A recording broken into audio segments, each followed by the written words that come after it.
अप्पा परमप्पा हवई, अर्थात मन के विकल्पों को रोक देने पर आत्मा परमात्मा बन जाता है।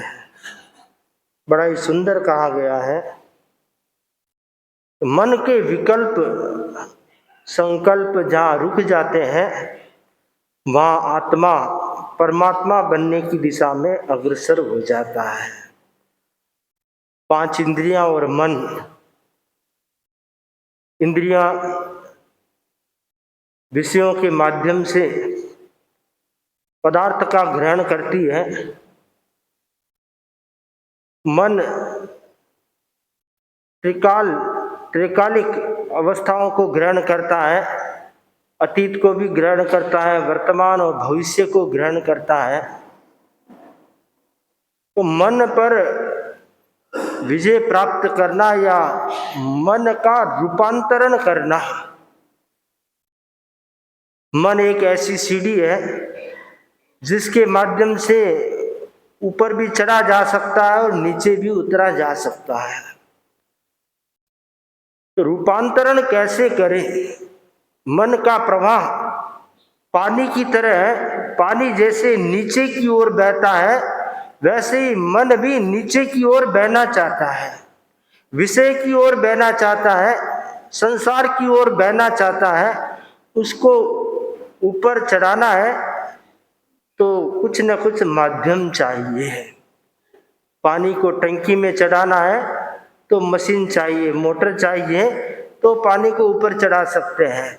और नीचे उतारना है तो सिर्फ नल खोलो, पानी नीचे आए, ऊपर का नीचे आ जाएगा। तो ठीक उसी प्रकार मन को भी ऊपर चढ़ाना है, उसका ऊर्ध्वारोहण करना है, उसके विचारों का परिवर्तन करना है, उसे शुद्धि की ओर ले जाना है, तो उसको माध्यम चाहिए। तो माध्यम क्या हो? तो कहा गया कि स्वाध्याय उसका माध्यम है, श्रुत उसका माध्यम है और साधना उसका माध्यम है। श्रुत की लगाम अगर पकड़ ली जाती है तो मन रूपी घोड़ा वश में हो सकता है। तो ज्ञान के द्वारा, श्रुत के द्वारा हम मन पर लगाम लगा सकते हैं। स्वाध्याय के द्वारा, कहते हैं स्वाध्याय बहुत सरल तप है। उपवास करना है, आंबिल करना है तो हो सकता है बहुत से लोगों के लिए कठिन पड़ता हो, परंतु स्वाध्याय तो बहुत सरल तप है। आराम से बैठे बैठे पढ़ो, पुनरावर्तन करो, चितारना करो, चिंतन करो, विषय पर चिंतन करो। तो ये स्वाध्याय रूप तप है, बहुत सरल तप है और इस तप के माध्यम से मन का निग्रह किया जा सकता है। तो मन का निग्रह जब हम करेंगे तो हमारी चेतना ऊर्ध्वारोही बनेगी, आत्मा परमात्मा की दिशा में आगे बढ़ेगा। मन चंचल है, अस्थिर है, कभी अच्छा सोचता है, कभी बुरा सोचता है, कभी जिद में अड़ जाता है तो कभी जिद से मुक्त भी हो जाता है। राजा भर्तृहरि जिन्होंने संन्यास लिया था, एक बार की बात है, किसी गांव में गली में से जा रहे थे, बाजार में से, और वहाँ एक हलवाई की दुकान थी। हलवाई जलेबियाँ बना रहा था और गरम गरम जलेबियों को देख करके भर्तृहरि का मन ललचा गया कि आज तो जलेबी खाने का मन हो रहा है। पहुँचे हलवाई के पास कि हलवाई जलेबियाँ। तो हलवाई ने कहा कि महाराज पैसे लाओ, बिना पैसे कोई कुछ नहीं देता है। भर्तृहरि बोले कि पैसे, मैं तो सन्यासी हूँ, पैसे कहाँ से लाऊं, मैंने तो सब छोड़ दिया है। हलवाई अड़ गया कि पैसे बिना तो नहीं दूंगा। लगते हाथ हलवाई ने सुझाव दे डाला, ऐसा करो, नगर के बाहर तालाब खुदवाया जा रहा है राजा के द्वारा, और वहां जाओ, आप दिन भर मिट्टी ढो, आपको शाम को पैसे मिले, शाम को ले जाना है। ठीक है, भर्तृहरि वहां गए, दिन भर मिट्टी बाहर निकाली, शाम को कुछ पैसे मिले, वो लेकर आए और हलवाई को दिए। तो हलवाई ने उसके बदले में जलेबियां दे दी। अब भर्तृहरि विचार कर रहे हैं कि देख, तूने राजमहल छोड़ा, राज्य छोड़ा, रनिवास छोड़ा, सेना छोड़ी, धन संपत्ति छोड़ी, फिर भी तुम्हारा मन जलेबी में कैसे अटक गया? सब कुछ छोड़ दिया फिर भी मन जलेबी में अटक रहा है, मतलब मन अभी भी आसक्त हो रहा है, परिशुद्ध नहीं हुआ है। तो उन्होंने एक हाथ में तो जलेबियां, कमंडलू में जो जलेबियां ली थी वो आगे चलते कमंडलू से बाहर निकाल कर हाथ में ले ली और कमंडलू में गोबर भर लिया। गए नदी के किनारे बैठ गए और जलेबी साइड में रख दी। एक एक जलेबी हाथ में लेते, मुंह के पास ले जाते और कहा, तुझे जलेबी खाना है, खाने की इच्छा है, जलेबी जलेबी खा। और जलेबी तो पानी में, नदी में डाल देते और दूसरे हाथ से कमंडलू में से गोबर निकाल के मुंह में डाल दे, ले खा जलेबी। जितनी जलेबियां थी सारी की सारी नदी में डाल दी और उसकी जगह मुंह में गोबर डाल दिया। कि तुम्हें जलेबी खाना इतना इष्ट है, इतना प्यारा है, इतनी आसक्ति है, ले खा जलेबी। मन ने जलेबी मांगना बंद कर दिया। मन को जब पोषण मिलता है तब उसकी लालसा बढ़ती चली जाती है, और जब पोषण नहीं मिलता है, विपरीत मिलता है, तो वह मांगना बंद कर देता है। तो मन का निग्रह करना है तो उसे प्रतिस्रोत में चलो, उसके अनुस्रोत में नहीं। जैसा कह रहा है वैसा मत करो, उसके प्रतिस्रोत में, उसके वह चाहता है वैसा नहीं, जैसा हमारे हित में है वैसा करो, तो मन आपके वश में होगा, मन पर निग्रह स्थापित होगा। नहीं तो मन के कहे कहे चलेंगे तो ये कहीं का भी नहीं छोड़ेगा, न इधर का न उधर का, संसार में घुमाता रहेगा। तो संसार से, अब आत्मा से परमात्मा बनना है तो मन का निग्रह करना चाहिए, मन का ऊर्ध्वारोहण करना चाहिए, मन को पवित्र बनाने का प्रयत्न करना चाहिए। मन को खुला मत छोड़ो। जो लोग मन को खुला छोड़ देते हैं तो मन उन्हें भटकाता है। मन को काम लगाए रखो, स्वाध्याय में लगे रखो, ध्यान में लगे रखो, जप में लगे रहो, जिससे मन को काम मिलता रहेगा तो वह इधर उधर दौड़ेगा नहीं। गाय खूंटे से बंधी हुई है तो वह वहीं वहीं घूमती है, कहीं दूर नहीं जाएगी, गुम नहीं होगी। और खूंटे से खोल दी तो फिर कहाँ जाएगी कोई पता नहीं, कोई ठिकाना नहीं है। तो ठीक उसी प्रकार इस मन को भी स्वाध्याय के खूंटे से बांध दो, साधना के खूंटे से बांध दो, जिससे वह इधर उधर भटके नहीं। हमारा मन अनेक दिशाओं की ओर जाता है, भटकता है, कभी यहाँ है तो कभी कहीं है, कभी पास में है तो कभी दूर है, और दूर दूर तक चला जाता है, और कुछ ही क्षणों में कितने विषयों पर चिंतन कर देता है। जो नहीं सोची हुई बात है वो भी दिमाग में आ जाती है, मन में आ जाती है। तो मन की गति बड़ी तीव्र है। और मुझे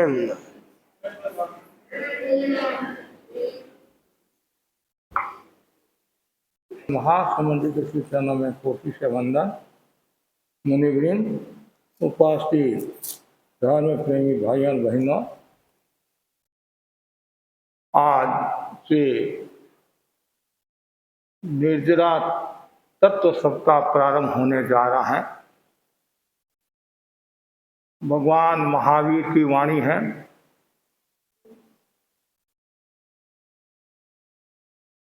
धम्मो मंगल मुक्तितम अहिंसा संयमो तवो देवावितं नमन्ति जस धम्मे सयामो। धर्म जीवन का पाथेय है। यात्री के पास पाथेय होता है तो उसकी यात्रा सुखद से संपन्न हो जाती है, सुख से संपन्न हो जाती है। इसी प्रकार जिसके पास धर्म का पाथेय होता है उसकी जीवन यात्रा सुख से संपन्न हो जाती है। धर्म जीवन का शोधन करता है। धर्म मुक्ति का उपाय है। धर्म विघ्न विनाशक है। धर्म दुख से छुटकारा देता है। जन्म मरण रोग शोक से छुटकारा देता है। धर्म के अनेक प्रकार बताए गए हैं। उनमें एक महत्वपूर्ण जो प्रकार है वह है निर्जरा। तत्व 9 बताए गए हैं। मुख्य रूप से 2 तत्व है, जीव और अजीव।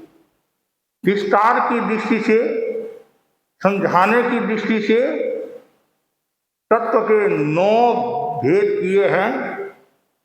जीव, अजीव, पुण्य पाप, आश्रव, संबंध, निर्जरा, बंध, मोक्ष। जीव के अंतर्गत आश्रव, संबंध, निर्जरा, मोक्ष और अजीव के अंतर्गत पुण्य पाप बंध। तो 5 जीव और 4 अजीव हो गए। तो जीव के अंतर्गत आश्रव, संबंध, निर्जरा, मोक्ष और अजीव के अंतर्गत पुण्य पाप बंध। इन 9 तत्वों में एक तत्व है निर्जरा।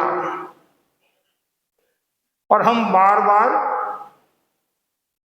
प्रवचनों के माध्यम से, बातचीत के माध्यम से निर्जरा की प्रेरणा देते हैं। आप कोई भी कार्य करो, एकमात्र लक्ष्य हमारा कर्म निर्जरा होना चाहिए। ऐसे निर्जरा 2 प्रकार की भी बताइए, सकाम निर्जरा, अकाम निर्जरा। हमारा एकमात्र लक्ष्य सकाम निर्जरा आत्म विशुद्धि का होना चाहिए। निर्जरा के 12 भेद बताए हैं और उनमें एक महत्वपूर्ण जो भेद है वह है उनोदरी। और आज का जो विषय भी है, थोड़ा में गुण गणा। कितना थोड़ा में गुण गणा। हमारे मुनि सुमेर मल्ली स्वामी थे, सुदर्शन दोषी, सुजानगढ़ के। तो वो गोचरी करके आते और कभी गोचरी कम आती तो वो फरमाते थोड़ा में गुण गणा, थोड़ा में गुण गणा। ये जो वाक्य है ये बहुत महत्वपूर्ण प्रेरणा देने वाला है। यदि सभी इस प्रकार का चिंतन करे तो घर की जो समस्या है, परिवार की जो समस्या है, देश की जो समस्या है, विश्व की जो समस्या है, उसका समाधान आपको मिल जाएगा। थोड़ा में गुण गणा, थोड़ा में गुण गणा। लेकिन हमारे भाई बहन तो क्या कहते हैं, ज्यादा है तो भी कम है, ज्यादा है तो भी कम है। कि महाराज थोड़ा, ये कितना 20 करोड़ है, पड़ोसी के 30 करोड़ है। अब 20 करोड़ किसको गए? लेकिन मनुष्य का स्वभाव है, उसको कितना भी मिले तो भी क्या कहेगा, थोड़ा थोड़ा थोड़ा। ऐसा कहा जाता है जमाई और मनुष्य की खोपड़ी। जमाई को कितना ही दो तो भी क्या कहेगा, मेरे को कुछ नहीं मिला, कुछ नहीं मिला, कुछ नहीं मिला। और मनुष्य की खोपड़ी में भी आप कितना ही डाल दो तो भी ये कभी तृप्त नहीं होने वाली है। जमाई कभी तृप्त होने वाला नहीं है और मनुष्य की खोपड़ी कभी तृप्त होने वाली नहीं है। लेकिन ज्ञानी जन है जो तत्वों को समझते हैं, वो इस प्रकार का चिंतन करते हैं, थोड़ा में गुण गणा। और थोड़ा होगा तो पट्टी लेखना भी कम करनी पड़ेगी, ज्यादा है तो पट्टी लेखना भी ज्यादा करनी पड़ती है। और उसमें कितना समय लगता है। कभी कभी हम घरों में जाते हैं, कितनी चीजें हैं, कभी कभी तो परिवार के सदस्यों को भी पता नहीं है मैंने कहाँ रखी है। एक छोरा होता है तब तो पता चलता है, अब 15 छोरा है तो कभी कभी पता भी नहीं चलता है, वो कहाँ गया। तो ज्यादा होता है तो पता भी नहीं चलता, टेंशन हो रहता है। और कम में कोई टेंशन नहीं, थोड़ा में गुण गणा। तो ये जो उनोदी जो शब्द है बहुत महत्वपूर्ण ये शब्द है। और ये बाह्य तप है। कौन सा तप है? बाह्य तप है। और उनोदी का मतलब क्या? ऊन माने थोड़ा, उदर मतलब पेट, पेट में थोड़ा जाना। जितनी आपकी खुराक है उसे कम खाना, उसका नाम क्या है? उनोदरी। और हमारे जैन आगमों में उनोदरी के दो प्रकार बताए हैं, एक द्रव्य उनोदरी और एक भाव उनोदरी। तो द्रव्य उनोदरी में क्या आता है? द्रव्य उनोदरी भी दो प्रकार की बताई है, एक उपकरण द्रव्य उनोदरी और एक भक्तपान द्रव्य उनोदरी। ये दो बहुत महत्वपूर्ण है। शास्त्र अनुसार जो वस्त्र पात्र रखने का विधान है उसमें कमी करना ये उपकरण द्रव्य उनोदरी होगी। जैसे उदाहरण के लिए एक साधु को सामान्यतया 3 पात्र करते हैं, कितने? और वो कहता है मैं तो 2 पात्र से मेरा काम चला दूंगा, तो ये उनोदरी होगी, पात्र की उनोदरी होगी। वस्त्र हैं, साधु को जैसे 79 हाथ साधु को कपड़ा कड़पता है कुल मिलाकर, तो वो कहता है मैं 70 हाथ से भी मेरा काम चला दूंगा, तो ये क्या होगी? उनोदरी होगी, ये वस्त्र उनोदरी होगी। तो ये उपकरण में ये सब आ जाते हैं। अब भक्तपान द्रव्य उनोदरी 5 प्रकार की बताई है। भक्तपान द्रव्य उनोदरी 5 प्रकार की बताई है। द्रव्य से, क्षेत्र से, काल से, भाव से, अपर्याय से। तो द्रव्य में क्या बताया गया है? शास्त्र में पुरुष का जो आहार का विधान किया गया है, कवल प्रमाण 32, जो पुरुष होता है उसके लिए 32 कवल का विधान है। एक कवल अंडे के आकार जितना, अंडे के आकार जितना। अब वो 32 कवल का विधान है। यदि वो एक भी कम खाता है, एक कवल कम खाता है, तो ये उनोदरी होगी। और उसमें भी अलग अलग कैटेगरी बताइए, और कम खाता तो और ऐसे। तो पुरुष के लिए 32, स्त्री के लिए 28 और नपुंसक के लिए 24 कवल का विधान बताया गया है। और उनमें जो उनोदरी कम खाता है वो होगी द्रव्य उनोदरी। क्या होगी? द्रव्य, अर्थात द्रव्य उनोदरी में भी भक्तपान द्रव्य उनोदरी। भक्तपान मतलब भोजन का उसने संयम किया। ऐसे पानी का भी कह सकते हैं, कोई 1 लीटर पानी पीता है, 2 लीटर पानी पीता है, 3 लीटर पानी पीता है, आज मैं 1 लीटर से ज्यादा पानी नहीं पीऊंगा, तो ये उनोदरी होगी। आपने नाम सुना होगा, हमारे धर्म संघ में एक संत हुए हैं मुनि भांजी। क्या नाम था? भांजी। बीकानेर के थे। जब एक गृहस्थ जीवन में थे तो मगवा गणी की सेवा में गए, मगवा गणी की सेवा में गए और डेरा भी साथ में था दूसरों का। तो भाई ने कहा आज हमारे यहाँ ही भोजन करना। कभी कभी आप कहते नहीं आज मेरे यहाँ ही भोजन करना, तो ठीक है, उन्होंने भोजन करने का कह दिया। उन्होंने पानी बनाया, एक मून, कितना? एक मून, मटका ही नहीं, मटका से बड़ा होता है, एक मून पानी बनाया। तो मून पानी बनाया तो डेरे के जो मालिक थे, प्रमुख जो श्रावक थे, उनके मन में शंका हुई, ये पानी भांजी ने महाराज के लिए बनाया है। तो उन्होंने मगवा गणी को निवेदन किया। मगवा गणी ने कहा संतों, भांजी का पानी मत लेना। अब कोई आकर कह दे तो एक बार तो हम मना करेंगे, फिर खोज करेंगे, और यदि लेते हैं और कब सही निकल जाता है तो पाप के भागी होते हैं, प्रायश्चित आता है और अनास्था भी पैदा हो सकती है। तो मगवा गणी ने कहा कोई भी साधु पानी नहीं ले। उधर उन्होंने भोजन किया। डेरे में बाटी बनी हुई थी, दाल बाटी बोला, 24 बाटी खाई। कितनी? 1 2 3 नहीं, 24 बाटी खाई। और फिर कहा मेरे को पानी पिला दो, फिर कहा मेरे को पानी पिला दो। तो पानी तो आप खुद भी पी सकते हैं, ऐसे में पानी पीऊंगा तो टाइम लगेगा। तो आप क्या करो, 2-4 आदमी जो मून है और मून को उठाकर ऐसे पानी पिलाओ, ऐसे पानी पिलाओ, और एक मून भरा हुआ पानी था, आधा मून पानी पी गए। कितना? जैसे कि ऊंट होता नहीं है, हाँ, मैं वो उस रूप में नहीं कह रहा हूं, मतलब उनकी इतनी खुराक थी आधा मूंद पानी पी गए और फिर बोले आज मेरे पानी पीने का त्याग है, मैं उनोदरी करता हूं। जैसे ये सब उस श्रावक ने देखा तो उनकी जो शंका थी वो शंका समाप्त हो गई और मोगागणी के पास आए। मोगागणी से कहा गुरुदेव मेरे मन में जो शंका हुई थी वो शंका ऐसी थी, शंका नहीं है, अब आप उनका व्रत निभा सकते हैं। तो उन्होंने कहा मैं एक पूरा मूंद पानी पी सकता हूँ, लेकिन आज मुझे उनोदरी करना था, मैं महाराज को व्रत निभ जाऊंगा। ऐसे तो व्रत निभ जा नहीं सकता, मेरे पास है, उन्हें मैं उनोदरी करूंगा तभी मैं व्रत निभ जाऊंगा।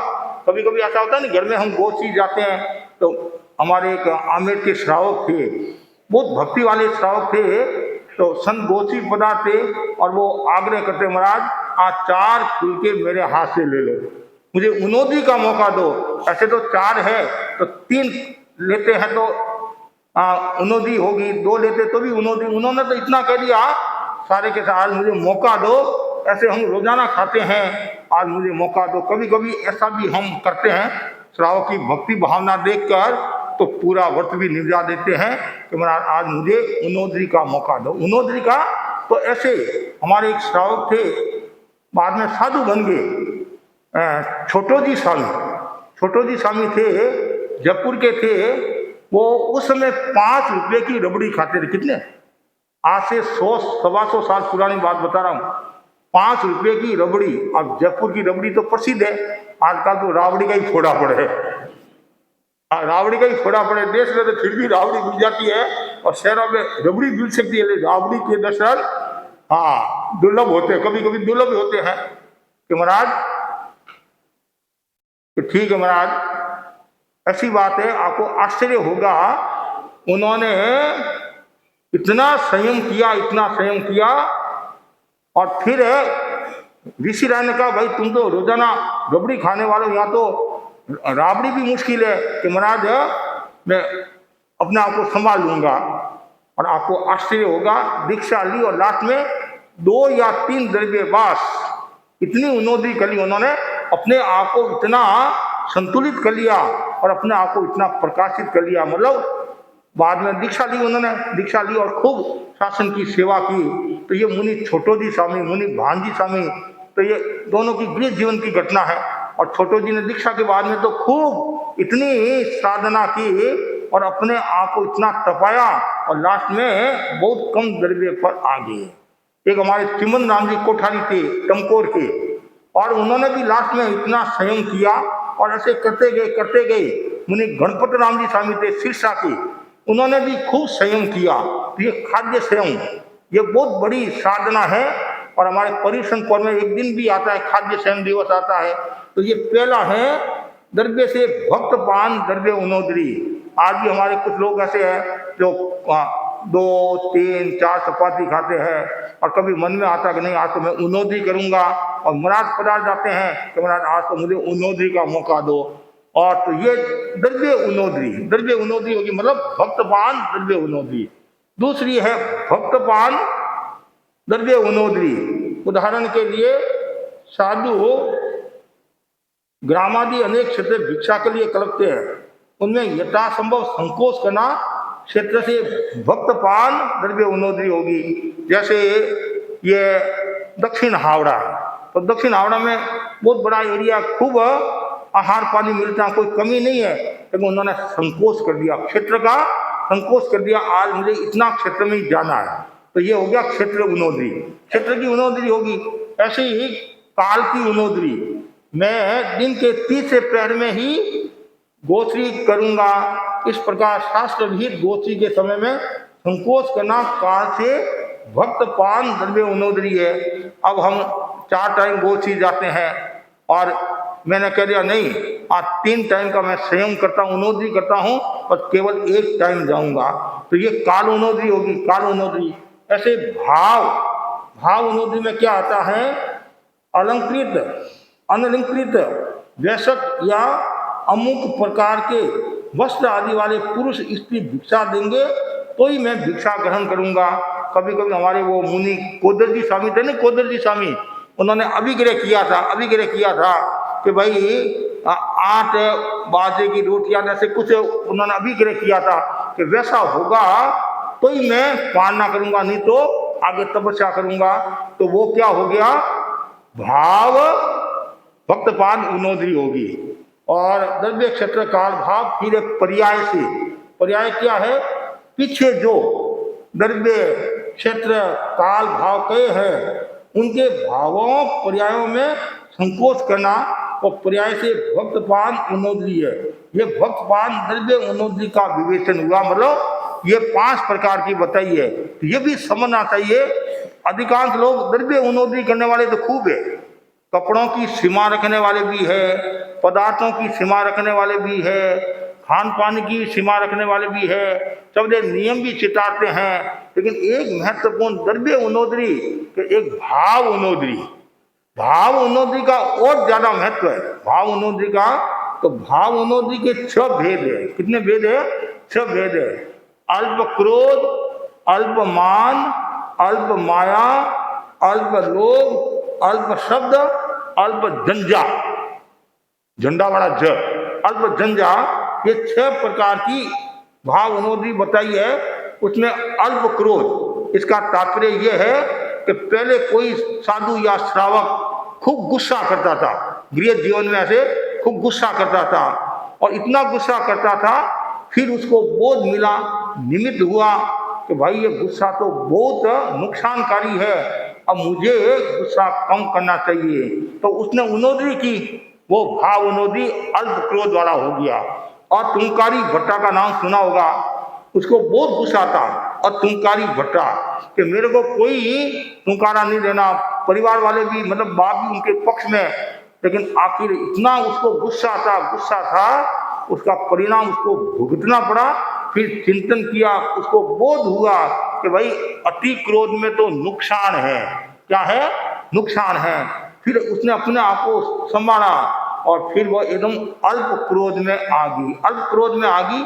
और तुंकारी भट्टा, जिनकी देवता ने, इंद्र ने भी प्रशंसा की थी, इंद्र ने भी प्रशंसा की थी, तो ये है अल्प क्रोध। ऐसे कुछ लोगों को पहले बहुत अहंकार आता था, इतना अहंकार आता था, हम चौड़े बाजार शंकरे, हमारे बिना गाड़ी भी नहीं चलती है।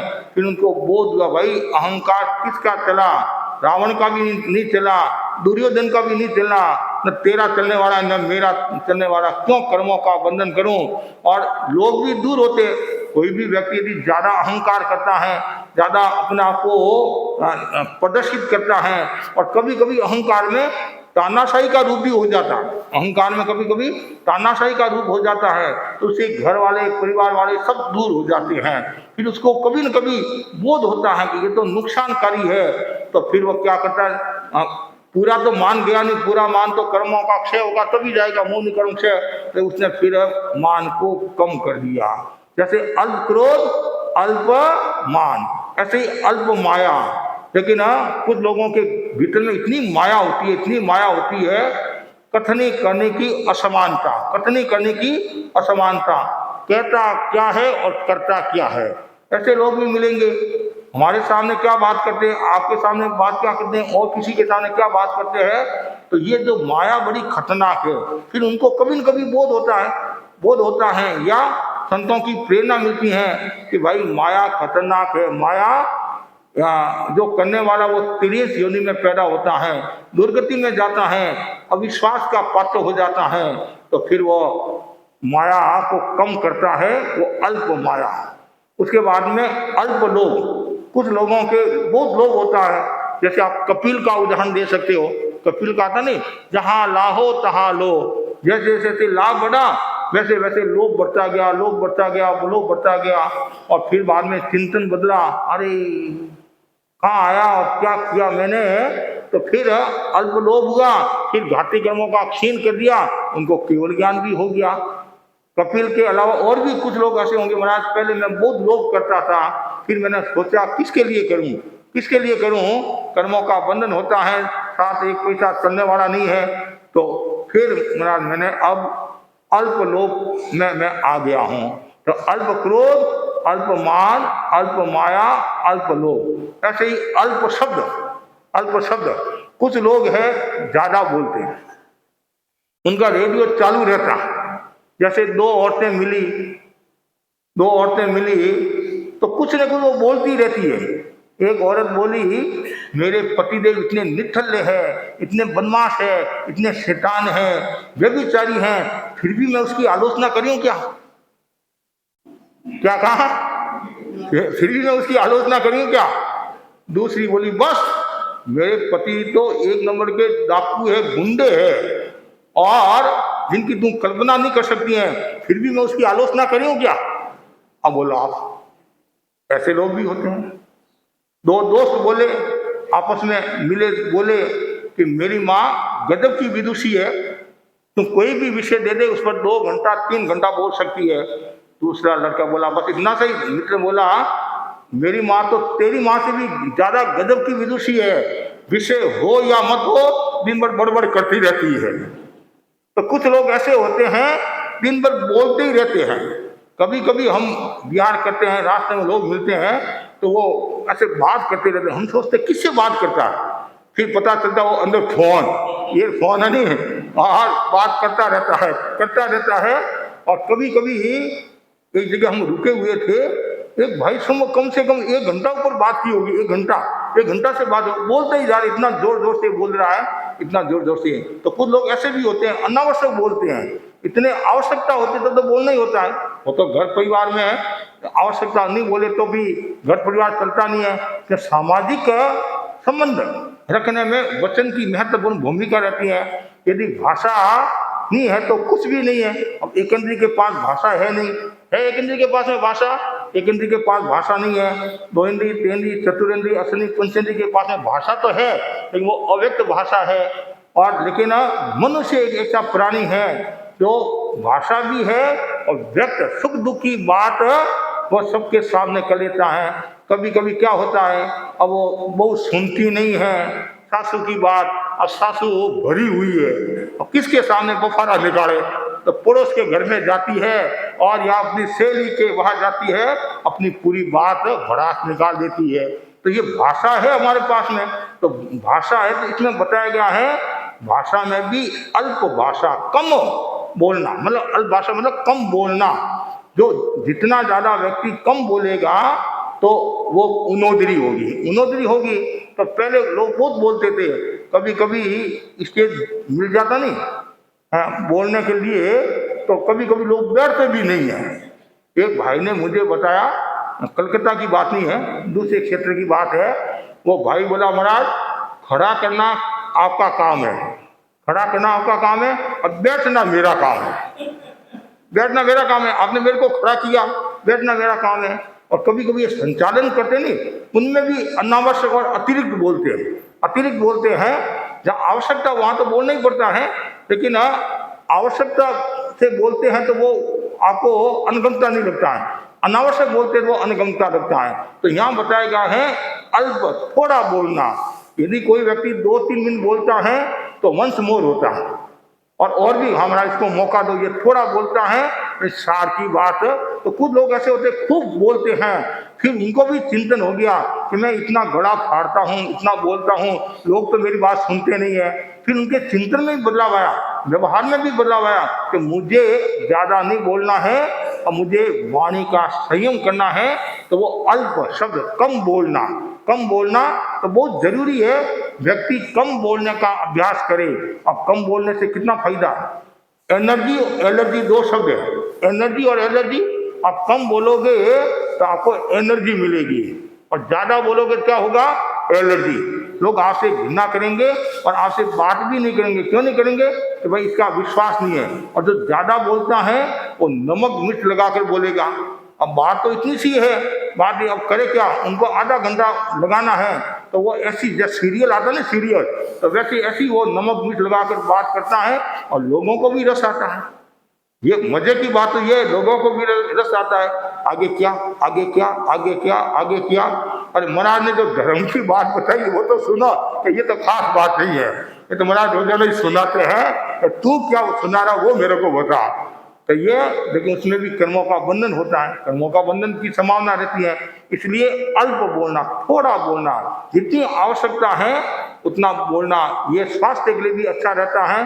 आत्मा के लिए भी ठीक है और व्यवहार में भी अच्छा है। तो ऐसे भी हमने लोगों को देखा तो बहुत ज़्यादा लंबे बोलते थे, फिर उन्होंने सोचा अब मजा नहीं है, तब वो कैसे भी उन्नोदरी करो, उन्होंने उन्नोदरी कर ली, वो अल्प। उसके बाद में एक महत्वपूर्ण शब्द है अल्प जंजा। अल्प जंजा का मतलब है कलह। कलह, तू तू तू मैं।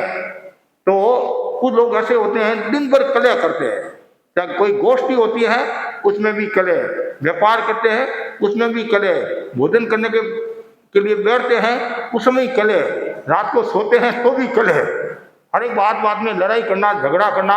और भोजन करने के लिए बैठे और भोजन में थोड़ा सा नमक कम है, इतने में लड़ाई शुरू होगी। और सोने के लिए गया, बिस्तर ठीक से नहीं है या थोड़ा मन के अनुकूल काम नहीं है तो झगड़ा करने लग गया, व्यापारी से भी झगड़ा करने लग गया, कभी और किसी से झगड़ा, और कभी कभी साधु संतों से भी झगड़ा कर लेता है, साधु संतों से भी झगड़ा कर लेता है। कोई लेना नहीं देना नहीं कि महाराज आपने कैसे कहा, आपने ये क्यों कहा, अरे पूरी बात तो सुन तू, पूरी बात समझ, फिर बाद में तुम बोलना। तो ये मनुष्य का स्वभाव होता है, तो वो कुछ न कुछ फिर उसको बोध होता है कि नहीं भाई कलह में तो नुकसान है, कलह में क्या है, नुकसान है। तो फिर वो कलह का संयम करता है, वो अल्प जंजा, वो तू मैं को छोड़ता है। तो ये है भाव उन्नोदरी। द्रव्य उन्नोदरी करने वाले तो हमारे भाई बहन बहुत है, वो द्रव्य की सीमा, द्रव्य पचरंगी भी करते हैं, नवरंगी भी करते हैं। प्रदूषण में अब देखना कि मेरे तो एक द्रव्य है, दो द्रव्य है, तीन द्रव्य है, और कुछ बहने बड़ी होशियार होती है, द्रव्य भी मेरे 5 है महाराज, इन्होंने ध्यान रखना मेरे 5 ही द्रव्य है। तो क्या करना, चावल दाल पापड़ सब मिलाकर वो गैस पर करके मेरे पास एक द्रव्य है। हाँ सुपारी और डालते हैं, हाँ सुपारी भी डालते हैं, सुपारी भी डालते हैं, पर एक द्रव्य है, एक द्रव्य। और ऐसे पुद्गल एक ही तो है, पुद्गल एक ही तो हुआ। लेकिन जब तक आसक्ति नहीं छूटती है तब तक जितना लाभ होना चाहिए उतना लाभ नहीं है। कभी कभी मैं कहा करता हूं कि आप ये एक द्रव्य के चक्कर में आप अपना शरीर खराब करें, शरीर खराब करें। आप 2 की जगह 4 द्रव्य रखो नहीं, या आपको उन्नति करना है तो संयम करो, इंद्रिय और मन का संयम करो तो काम हो जाएगा, लेकिन बहुत मुश्किल काम है। तो ये कलह से आदमी को बचना चाहिए, और जो व्यक्ति कलह से बच जाता है तो वो न्याल हो जाता है। कभी कभी पति और पत्नी के बीच में भी कलह हो जाता है, सासू बहू के बीच में भी कलह हो जाता है। कुछ समझदार होते हैं तो वो तो क्या करते हैं, संयम कर लेते हैं कि मुझे कलह नहीं करना। और कोई नहीं समझदार होता है तो समस्या भी। और कभी कभी ऐसा भी होता है, घर में मेहमान आते हैं, घर में मेहमान, उसमें छोटे बच्चे होते हैं, छोटे बच्चे, तो आज मौका है तो वो कलह करते हैं। क्यों करते हैं, उनको ये ऐसे तो मम्मी देती नहीं है पैसा, और आज मौका है, वो अवसर देखते हैं कि घर में कब मेहमान आए और कब हमारी पूर्ति हुए। हमें 10 रुपया 20 रुपया 50 रुपया, और मम्मी भीतर से तो गुस्सा कर रही है, लेकिन अब करे क्या, तो अभी तो एक बार 50 रुपया दे दूँ, फिर बाद में 12 बजा दूंगा, 12 बजा दूंगी। तो बच्चे भी वो भी आदि है, तो मार तो पड़ेगी लेकिन पैसा तो मिलेगा, पैसा मिलेगा। लेकिन कुछ ऐसे भी होते हैं अवसर देखकर कलह करते हैं, और कुछ ऐसे होते हैं अनावश्यक कलह करते हैं, और कुछ बात को लेकर भी कलह करते हैं, बात को लेकर भी। और आखिर महाराज कितना सहन करे। कल या परसों की कोई बात होगी कि महाराज आप कहते हैं सहन करना चाहिए, गुस्सा नहीं करना चाहिए, गुस्सा नहीं करना चाहिए। तो मैं यदि गुस्सा नहीं करती नहीं तो मेरे को चिढ़ाते ही है, इसको और छेड़ते हैं। तो मैंने कहा अनुशासन करना अलग बात है, गुस्सा करना अलग बात है। अनुशासन का मतलब है आंख दिखाना कि भाई मैं कमजोर नहीं हूं। गुस्सा का मतलब है आपा से बाहर आना। और गुरुदेव तुलसी क्या करते थे, अनुशासन करते नहीं करते थे। और अनुशासन नहीं करते तो संग तेजस्वी नहीं होता है। संग तेजस्वी कहाँ से होता, तो अनुशासन करना होता है। अनुशासन गुस्सा नहीं होता है, आपा से बाहर हो जाना वो गुस्सा है। इतनी सुंदर बात कही है। तो इसलिए कभी कभी क्या करें महाराज, कितना सहन करें, इसकी भी तो एक सीमा है, नहीं तो ये हमारे ऊपर हावी हो जाते हैं। एक बार मैं सुना दूंगा फिर ये कभी बोलेंगे नहीं, कभी बोलेंगे नहीं। लेकिन आदमी महान वो होता है जो सहन करता है, और जो जितना ज़्यादा सहन करेगा उतना ही वह आगे बढ़ेगा। और बहुत सुंदर का है एक दोहे के अंदर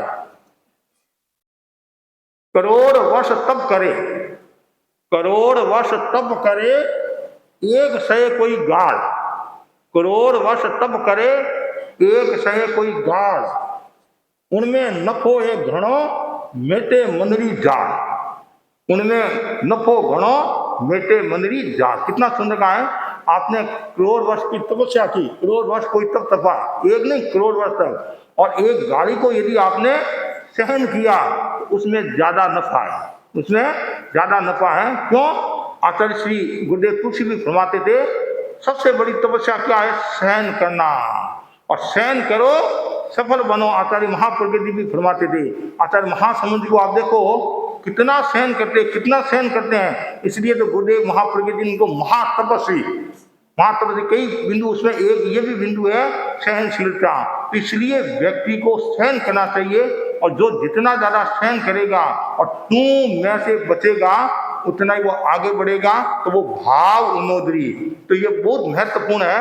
आज थोड़ा में गुण घड़ा, तो आप ये मत सोचो मेरे पास कुछ नहीं है, मेरे पास कुछ नहीं है, ये सोचो मेरे पास में बहुत ज्यादा है, उसको भी मुझे कम करना है, कम करना है, कम करना है।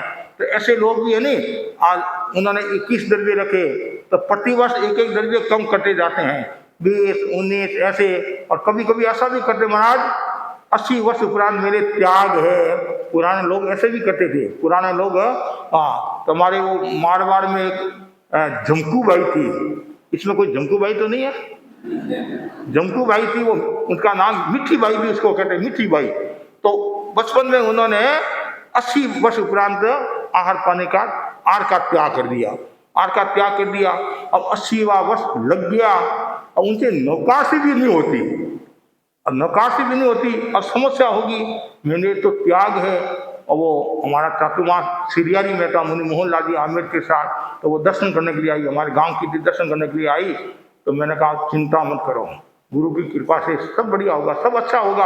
आपको आश्चर्य होगा, जिस दिन उन्होंने संथारा लिया और उसके बाद में 56 दिन का संथारा आया। कितना? 56 दिन का, और दीपता संथारा, शासन प्रभावक संथारा आया। मारवाड़ में जसोल के अंदर रानी सती का मंदिर है, रानी भटियाणी बोलते हैं, रानी सती का मंदिर है। तो लोग कहने लगे ये दूसरी रानी और प्रकट होगी, इतना मतलब संथारा का प्रभाव। ऐसी बालोतरा के अंदर मूड़ी बाई थी, मूड़ी बाई, उन्होंने भी ये त्याग किए थे, और बहुत जोरदार संथारा आया। तो ये कुछ लोग ऐसे भी होते हैं कि 80 उपरांत पूरा त्याग करते हैं, और कुछ ऐसे हैं 80 उपरांत मेरे 4 द्रव्य, 5 द्रव्य, 6 द्रव्य। तो वो जो द्रव्यों की सीमा की वो भाव, ये द्रव्य उन्नोदरी होगी। और कषाय की सीमा कर ले तो भाव उन्नोदरी हो जाएगी। मूल कषाय की सीमा करना जरूरी है, और द्रव्य की सीमा करना भी जरूरी है। क्यों? आहार का संबंध कषाय के साथ भी जुड़ा हुआ है। यदि आप गरिष्ठ पदार्थों का सेवन करोगे, रासिक पदार्थों का सेवन करोगे, तामसिक पदार्थों का सेवन करोगे, तो उत्तेजना, गुस्सा की संभावना ज्यादा रहती है। और सात्विक भोजन में भी विवेक के साथ करोगे तो फिर आपका कषाय भी कम होगा। क्यों? आहार का गहरा संबंध है। जैसा खाए अन्न वैसा होए मन, जैसा पिए पानी वैसी होए वाणी। तो ये बहुत जरूरी है। थोड़ा में गुण घना। आज आप दुकान जा रहे हो, कमाई कम हुई ज्यादा हुई ये मत सोचना है, और बस आज थोड़ा में गुण घना, थोड़ा में गुण। तो ऐसे करते करते चिंतन बदलेगा, भावना बदलेगी, और एक दिन आप भी परम तत्व को प्राप्त हो सकते हैं। और निर्जरा की साधना बहुत ऊंची साधना है। हर प्रवृत्ति में हमारे भीतर में निर्जरा का भाव होना चाहिए, सकाम निर्जरा का भाव होना चाहिए। और जितनी सकाम निर्जरा होगी उतना ही हमारा जीवन शुद्ध बुद्ध मुक्त बनेगा, मतलब आगे बढ़ेगा। और संपूर्ण कर्मों का क्षय कर दिया तो मोक्ष में चले जाएंगे। इसलिए हर प्रवृत्ति, प्रवचन भी सुनते हैं तो निर्जरा के लिए सुनना, निर्जरा के लिए सुनना, आत्मा की शुद्धि के लिए सुनना, मुझे कुछ ज्ञान प्राप्त होगा। तो प्रवचन सुनना भी निर्जरा है, धर्म दलाली करना भी निर्जरा है नहीं। एक दूसरे को आपने प्रेरणा दी, गोष्ठी की सेवा करते हैं, और यदि विवेक के साथ करते हैं और देख देख कर यदि आप सेवा करते हैं तो उसका भी अलग मूल्य होता है। इसलिए हर प्रवृत्ति में निर्जरा, निर्जरा, और साथ में थोड़ा में गुण गाना। ये मत सोचना मेरे पास तो 4 ही साड़ी है, 5 ही साड़ी है। ये सोचना 4 से भी एक कम करना है, एक कम करना है। और मैं ऊपर जाऊंगी तो एक भी साड़ी साथ करने वाली नहीं है, और वो दूसरे कोई पहनेंगे। कभी कभी ऐसा भी होता है खरीदता कोई है और पहनता कोई है। कभी कभी ऐसा भी होता है मकान बनाता कोई है और रहता कोई है। कभी ऐसा भी होता है, कुछ ऐसे है कि वो तो शानदार मकान बनाते हैं, बस दीपावली पर प्रवेश करना है, कहाँ दीपावली से पहले ही ऊपर चला जाता है। इसलिए सब में ये हर प्रवृत्ति में ये भावना भाव, मेरी जितनी इच्छा कम होगी उतना ही व्यक्ति आगे बढ़ेगा। तो ये अल्प की साधना करो। हम तो ये कहेंगे संपूर्ण रूप से कर्मों का क्षय करो, लेकिन वर्तमान में हर एक के लिए संभव नहीं है, तो कम से कम अल्पीकरण करो, हर चीज का अल्पीकरण। इसे द्रव्य उन्नति और भाव उन्नति का विकास होगा। इसी आशा के साथ ओम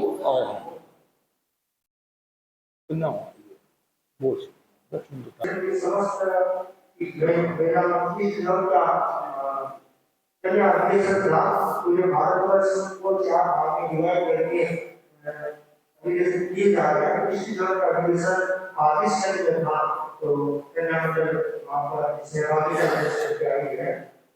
वो भी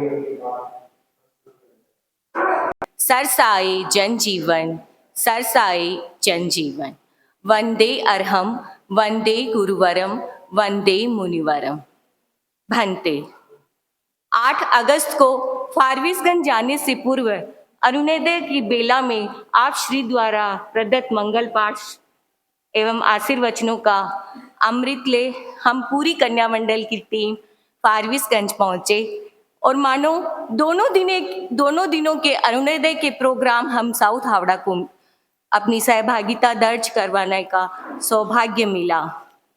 10 तारीख की तेजस्विता का आगाज साउथ हावड़ा के रैली के संचालन के साथ हुआ, जिसमें हमें रैली का पूर्ण संचालन करने का कार्य मिला और संयोजिका जागृति चोरडिया व सह संयोजिका साक्षी गिड़िया द्वारा मुनिश्री आप श्री की कृपा दृष्टि एवं मुनिश्री द्वारा प्रदत्त स्लोगन फारबिसगंज की गली गली कन्याओं से खिली खिली मानो उस रैली का सुपरहिट स्लोगन बना।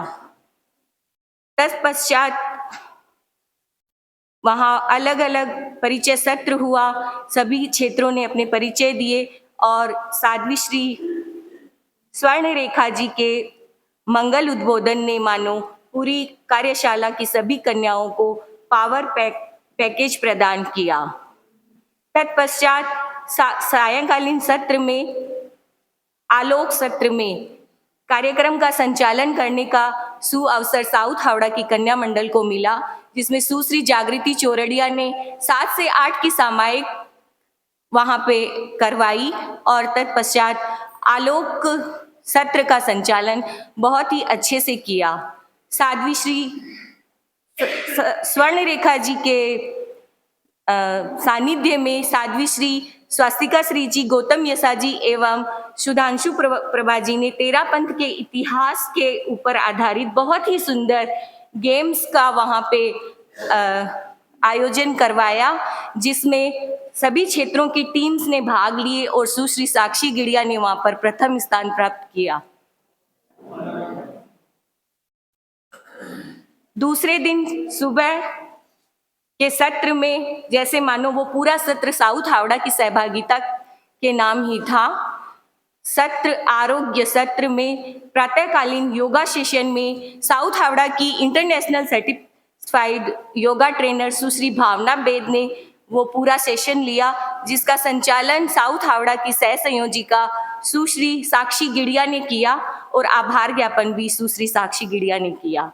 तत्पश्चात मुख्य सत्र अभ्युदय में साउथ हावड़ा कन्या मंडल ने अपनी मधुर स्वर लहरियों के साथ कार्यक्रम का मंगल आगाज किया और दोपहर मध्याह्न में हमने साध्वी श्री स्वर्ण रेखा जी की सानिध्य सेवा दर्शन उपासना का भी लगभग 1 घंटे तक लाभ लिया, जिसमें हमने साध्वी श्री को मुनिश्री द्वारा कुशल क्षेम भी पूछा, पूरे साउथ हावड़ा श्रावक समाज की वंदना प्रेषित करवाई और साध्वी श्री ने भी मुनिश्री के प्रति कुशल परीक्षा पूछी और फरमाया कि जिस तरह आपका नाम है जिनेश, मतलब कि आप जिन शासन में दीक्षित हुए हैं और आप जिन शासन की प्रभावना होती रहे ऐसा कार्य करवाते रहें।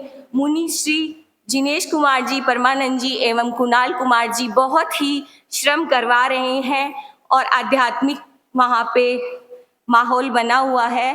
हमने वहाँ पे सेवा में लगभग सारे यहाँ पे जो आध्यात्मिक कार्यक्रम चल रहे हैं उनकी जानकारी मुनिश्री को साध्वी श्री जी को बताई और उन्होंने भी काफी अच्छे से सुना। तत्पश्चात सायंकालीन सत्र अभ्युदय में तत्पश्चात मध्याह्न में कार्यक्रम के अंतिम चरण में कन्याओं के कृतित्व का सम्मान किया गया, जिसमें हमारी साउथ हावड़ा की संयोजिका सुश्री जागृति चौरड़िया को as a east zone coordinator उनके कार्य के लिए एक बेच से सम्मानित किया गया। हमें साउथ हावड़ा कन्या मंडल को एक प्रशस्ति पत्र दिया गया और साथ ही साथ वर्ष 2023-24 के समस्त कार्यों के लिए अलग अलग 11 सर्टिफिकेट्स मिले और एक तीर्थंकर स्तुति चौबीसी के संगान के लिए हमें अखिल भारतीय स्तर पर 5th स्थान प्राप्त करने के लिए एक मेडल से सम्मानित किया गया, ट्रॉफी से सम्मानित किया गया। और इस तरह से ये हमारा जो आंचलिक कार्यशाला ज्योतिर्मय थी वो सभी चारित्रात्माओं के साथ सानिध्य में सभी कन्याओं ने, सभी क्षेत्रों की कन्याओं ने अपनी अपनी प्रस्तुतियां भी दी जो कि बहुत ही सुंदर रही। और सारी कन्याएं अपने साथ जो आध्यात्मिक दीपक की ज्योति है वो अपने साथ हम लेकर के आए, एक नई ऊर्जा वहां से लेकर के आए और सभी कन्याओं में एक नया जोश देखने को मिल रहा था। इन्हीं भावनाओं के साथ ओम अरहम।